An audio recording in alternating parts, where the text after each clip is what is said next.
मोदी की लद्दाख यात्रा पर भड़का चीन, कहा हमें विस्तारवादी के तौर पर देखना आधारहीन। चीन का कहना है कि भारतीय पक्ष को चीन पर गलत रणनीतिक अनुमान नहीं लगाना चाहिए। हमें उम्मीद है कि वह हमारे द्विपक्षीय संबंधों की समग्र तस्वीर को बनाए रखने के लिए साथ मिलकर काम करेगा।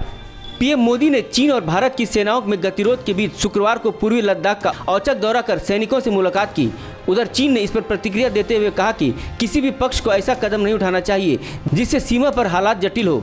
दिल्ली में चीनी दूतावास के प्रवक्ता जी रोंग ने ट्वीट किया कि चीन को विस्तारवादी के तौर पर देखना आधारहीन है और दावा किया कि चीन ने अपने 14 में से 12 पड़ोसियों के साथ शांतिपूर्ण तरीके से सीमांकन किया है। भारत ने बृहस्पतिवार को कहा था कि वह चीन से द्विपक्षीय समझौते के प्रावधानों के अनुरूप सीमावर्ती क्षेत्रों में अमन चैन तेजी से बहाल करने की अपेक्षा करता है। इससे पहले मोदी ने लेह का दौरा किया, जहां उन्होंने सेना, वायुसेना और आईटीबीपी के जवानों के साथ बातचीत की।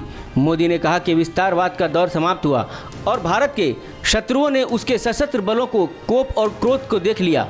मोदी की यात्रा पर प्रतिक्रिया देते हुए चीन के विदेश मंत्रालय के प्रवक्ता झाओ लिजियान ने संवाददाताओं से कहा, चीन और भारत सैन्य तथा राजनयिक माध्यमों से एक दूसरे के साथ संपर्क में हैं। उन्होंने कहा कि किसी भी पक्ष को ऐसा कदम नहीं उठाना चाहिए जो सीमा पर हालात को जटिल बना दे।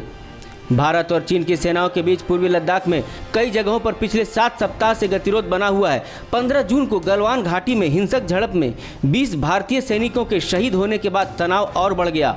वैसे कई दिन बाद चीन ने भी माना उसके भी जवान हताहत हुए हैं, लेकिन उसने ब्यौरा नहीं दिया।